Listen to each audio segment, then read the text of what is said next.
Hey y'all, what's going on? Welcome to Just Listen to Us podcast. I'm here today with Alicia Franklin. What's going on, girl? How are you? Happy to be here. Thank you so much for having me on your podcast. Yes, thank you for showing up, babe. I love your hair. I appreciate it. Thank you. Yes. Alicia is my guest today. She's got a lot of interesting things to talk about as it relates to Black women's health and wellness. She also has her own podcast. What's it called again? The Research Her. The Research Her, where she just talks a lot of dope things related to Black women's health. So you know I got some questions for you, right, girl? Ready? I think.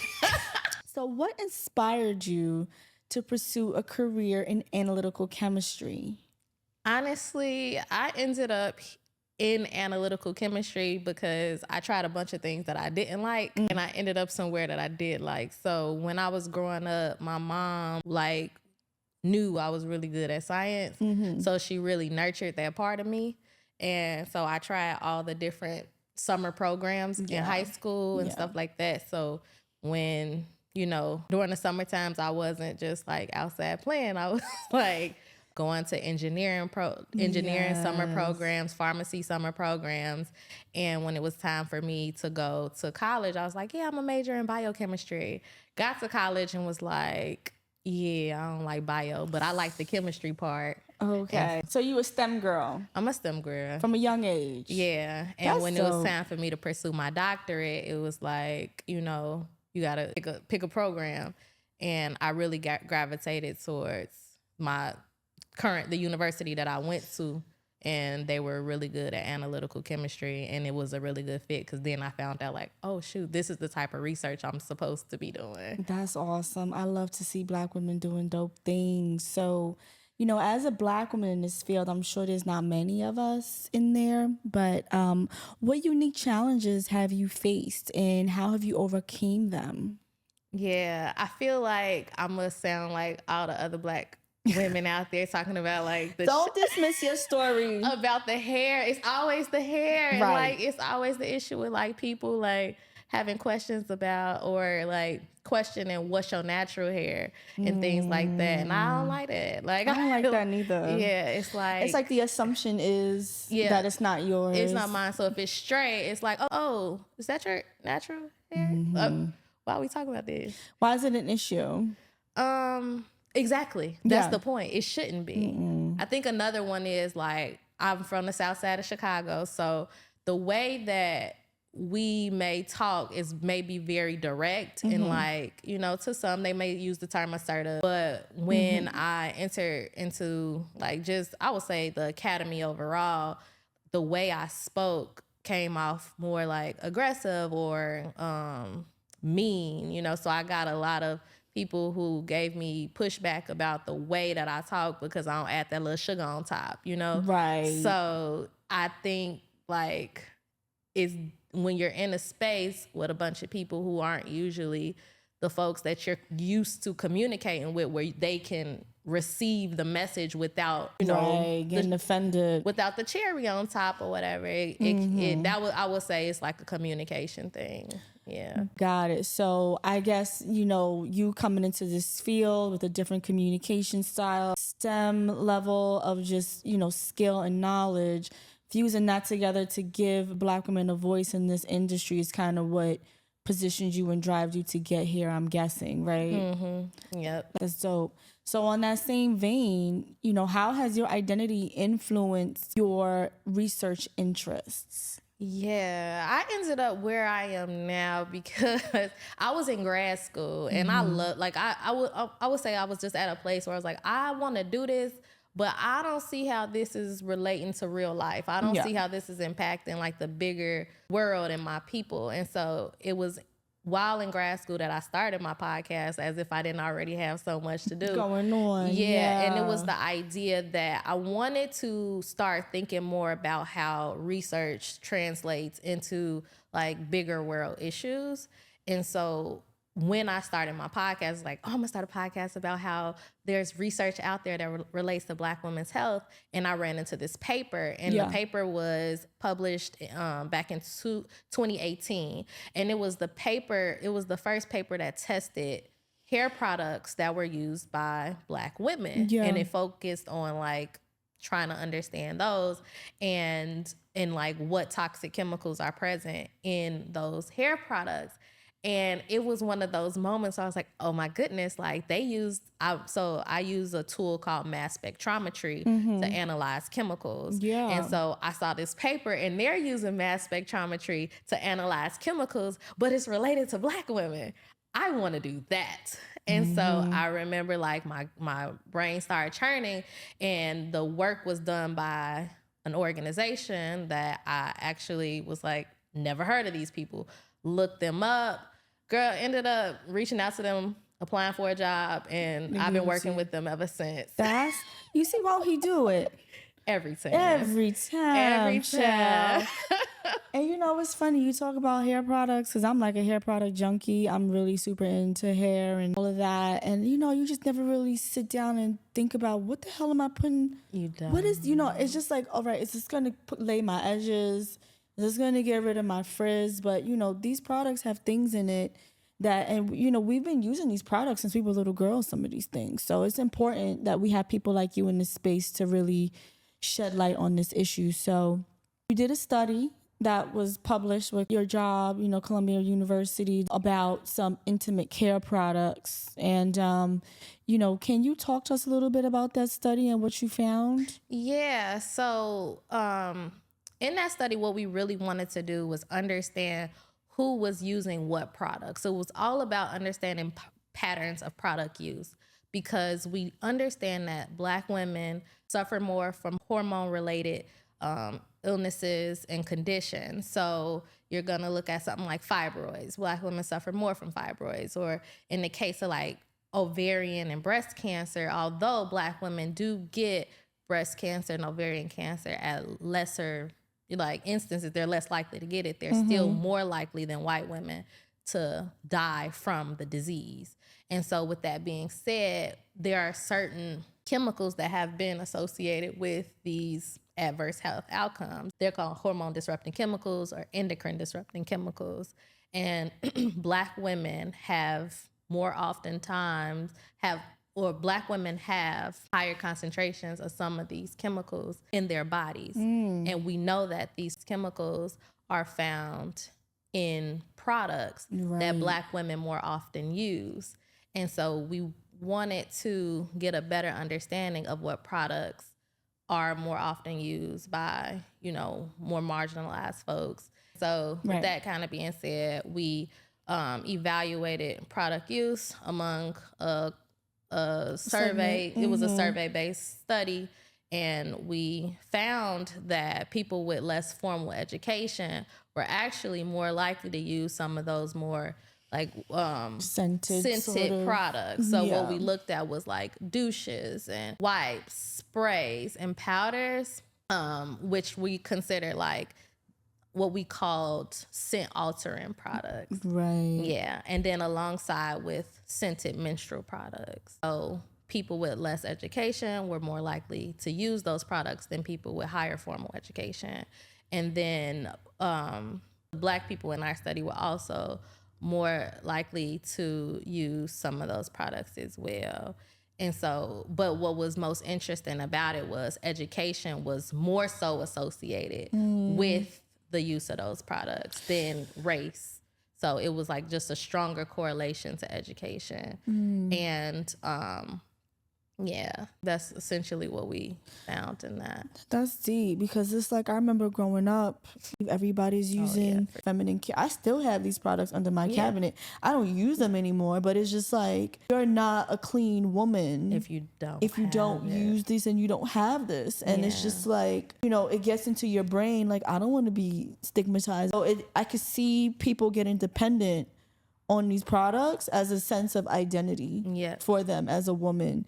And if you don't have that education to be around other women who maybe have done their research, maybe have seen, you know, X, Y, and Z because of this, you know, these select products, maybe you should not use them as much or at all, then you just continue on with the status quo thinking that it's all good until it's not. I know that they have like this whole like lawsuit situation, you know, with the relax. It's just a lot going on in this space. Baby powder, like the shit, use my language, that that was put on your body from like 8-9 years old. Yeah.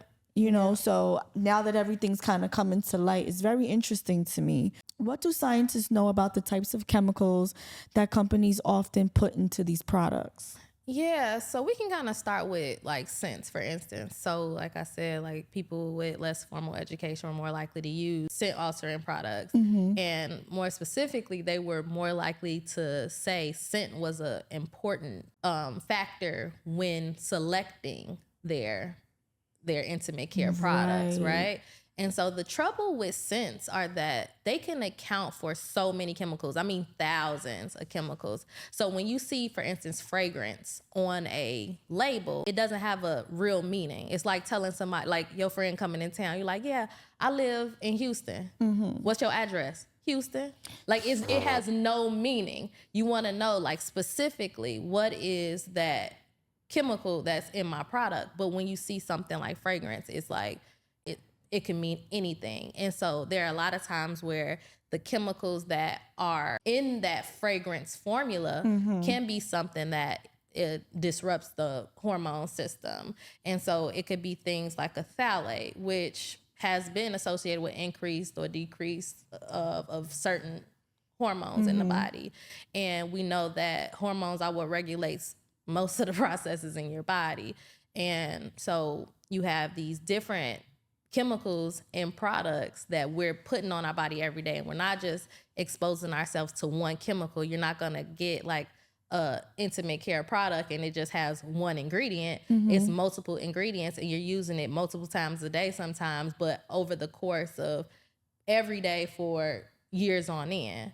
So yeah, these chemicals just are associated with some pretty heavy, health outcomes. Absolutely, absolutely. Well, how do you believe that the beauty and personal care industry factors into kind of these products and the impacts on Black women?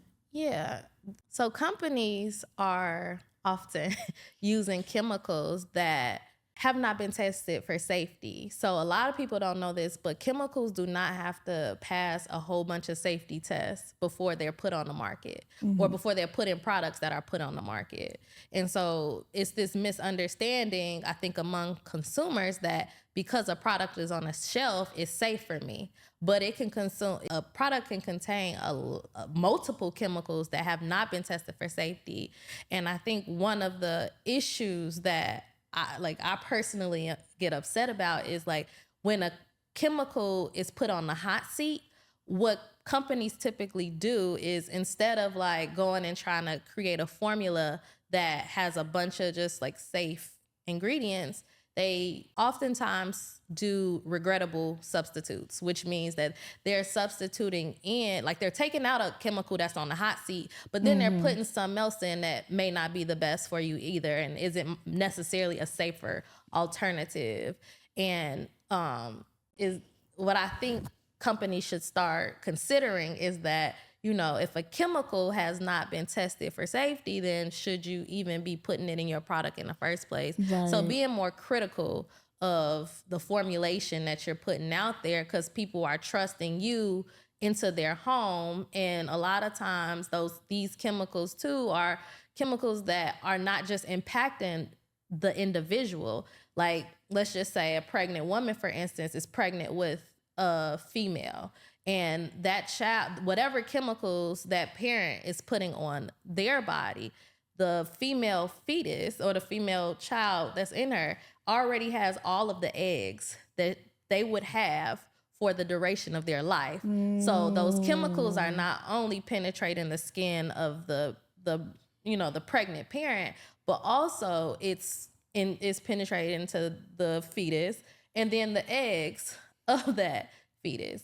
So that's just something to consider. And the companies are constantly, they're still putting these chemicals that may or may not. I didn't even think about it like that. Yeah. Like, that's wild. What steps can be taken in the healthcare and beauty industry to improve the safety of intimate care and menstrual care products for all women? Yeah.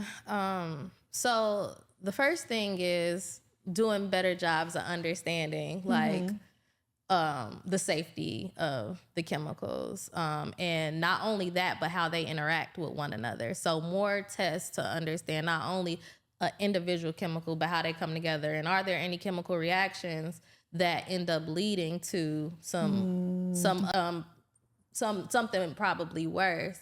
But I think something I think a lot about is you should not have to have a PhD in chemistry to read a label. Child? I have a PhD in chemistry. I still have trouble reading the labels. And so companies should be more considerate about the consumer and making those products easier and accessible to the person who is looking to like decide, is this for me or is it not? And yeah, I just like, you don't need a PhD in chemistry to do this, but I have one and I still can't decipher these chemicals. They be like hexadoxycyclocyclo 7. I'm like, all right, looks good. Let's go. It's gonna make me leave my edges. I'm with it, you know? No, but seriously, absolutely right. I mean, you really don't understand what that stuff is if you're not in that field. You have to really like research what these products are, and a lot of people just don't have time for that, or they just don't care. So I think that's a good point that you made. How can consumers, especially Black women, be more informed and vigilant about the potential health risks of the products that they use? Yeah, the labels, we just said that. Yeah, I think one, I want to highlight that this should not be a task of the consumer.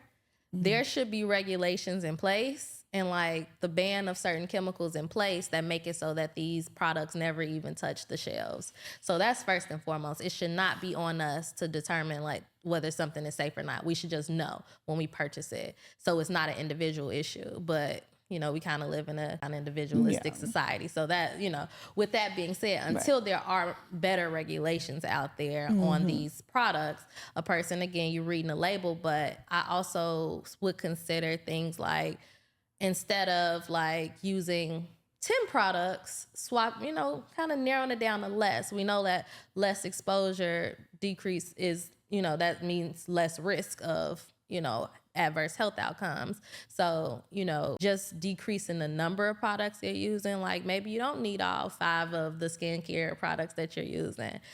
So that's one thing to consider. And then think about, like, I know we said read the ingredients label, but what does that mean? So I say a good place to start would be like avoiding things with parabens, avoiding things with phthalates and fragrances. Again, because of it, what does that even mean? Scents, flavors. If it doesn't tell you what's in it, it's probably not good for you. Good. It's probably not the best option. And you mentioned about the chemical exposure, because like literally they push like this whole 7 steps glass skincare routine, which are like a gung shua, whatever they call it, ball. And it's like, I literally have so many products in my house that I use every day. And I don't really think about these things. You know, I just want to think about the outcome of, you know, clear skin, beautiful hair, long nails. But it's like consequences, you know, when you expose yourself to too many things. So last question, what changes would you like to see in how products are tested and manufactured to ensure they're safe for all, including Black women? Yeah, I do believe in beauty justice. So beauty should be safe for all people. And so that includes thinking more about the people who are producing the products.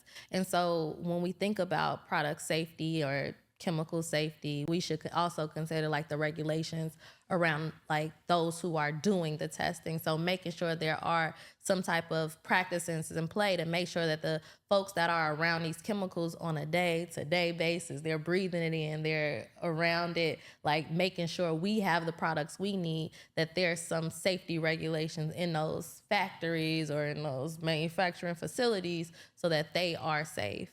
Beyond that, you think about like the folks who are in the beauty care industry. I would say people making sure the people who are in the industry, hairstylists, nail salon workers, that they are well aware of this issue as well so that they can protect themselves. So, and I mean, when I think about it, like, I'm one of those people who I'm like, I just think that chemical, like the way that we regulate chemicals should be the opposite of our judicial system. And it should be, you know, with our justice system, it's like, hey, you're innocent until proven guilty. Right. And I think it should be the complete opposite for chemicals. I think that you should be guilty until proven innocent. Right. And that means years and years Of testing. before you're put out there. So, you know, for me, I would say like the first thing is like rethinking the way that we allow these products and these chemicals to just freely flow through our society, because we know we're constantly exchanging like products from country to country, allowing them on shelves and things like that. Yeah, because, you know, California is real strict with that stuff, right? Like, if your stuff is cancerous, they put the little warning. Prop And, 65. yes. Yeah. And I love that about them, because it's like, okay, well, if California's not fucking with it, maybe I shouldn't be. At least let me know, you know, let them set the standard, because before then, we didn't even have that. Yeah. You go to other countries, you know, they're a little bit more strict about the ingredients and the regulatory constraints. And so, you know, I think there's just a trade-off between performance and and chemical exposure. The good thing here, I'll say the good thing about when California comes up with a new policy, typically companies don't want to only sell things to California and then have a different, you know, formula for the rest of the country. So even though some of these policies aren't, you know, across the country, the good thing is like if one state decides that they're going to ban something, if it's a company that is being sold nationwide, it's a high chance that if they're going to change the formula to meet California's, you know, regulation, they're going to change it for, you know, the rest of the U.S. Yeah. You know, how long it takes to get across the country, even how long it takes for the products to, you know, be formulated and like used up. We don't know that answer per se, but that is a good thing. I think I'll say is like when California decides something, they'll just make sure they'll change the formula, period. And I just want to take it back to the whole like upbringing and like the indoctrination of these products. Yeah. You know, I remember when I was a little girl, it was like getting your perm. Your first perm was like a rite of passage. Yeah. And you weren't really a woman if you didn't have a relaxer in your hair. And it's like, now the rhetoric is totally different. Yeah. It's like, get that away from my baby's head. I don't want that. I don't even want it. I don't want you to open up the container. If you're still perming your hair, something is wrong with you. People are ostracized. It's like, we have come such a like way. Girl. Yeah. And a lot of times the reason that we choose to use certain, and I'm probably going to take us in a whole different direction. So what I think about often is like, why do I use the products that I use? Right. Is it because I want that look, or is it because somebody else wants me to have that look? Is it because society wants me to have that look? And I think there are times where we choose to use certain products because of what societal norms are. And here in this country, a lot of beauty standards are Eurocentric. And so we choose to have straighter hair. We choose to have lighter skin because that is what that's the pressure society has put on us, which is why studies have shown that Black women are using more of those hair straightening products, skin lightening products. And then even Black women are using more of these intimate care products because historically there has been odor discrimination where, you know, their enslavers would, you know, essentially use the smell of, or what their perceived smell of an enslaved person was, as a way to harm them. And so historically, these practices have been passed down from, you know, parent to child to grandchild, you know, and on and on. So then you now have these set standards of what, you know, cleanliness is, but really it was all rooted in like European standards. Girl. And you know, I think about the girls I went to high school with who used to be in them tanning beds. Oh yeah. Every week. Yeah. You know, self-tanning lotions and isn't that interesting? Hair like bleaching and dyes. It's very interesting that some folks are looking to get darker skin, and then there are people there are people around the world who are seeking to have lighter skin. And what was found, like these skin lightening creams, even though it's not on the label, a lot of times those products have things like mercury in it, which we know is terrible for you. Like, it's not a question about, if it is or isn't good. Like, so you're using these products and having more chances of being exposed to something as strong as mercury, but it's for the sake of beauty. So I'm going to keep doing it anyway. This was a great conversation, girl. Thank you so much for stopping by. I just learned so much. You're such a dope Black girl, and I just want you to keep doing what you're doing and fighting the cause for us, because there's just not really a lot of us out here who are on the level that you're on, trying to, bring awareness to this issue. But I think I'm going to wrap it up. I don't want to end. I want to just keep going. We might do a part 2. We might not do a part 2. But shout out to my girl Alicia for stopping through. Thank you so much. It's been so great. It was dope. Tune into her podcast also when you get a chance. But I'm going to sign out. Thank you so much for tuning in to Just Listen to Us podcast. And we'll catch you on the flip side. Later.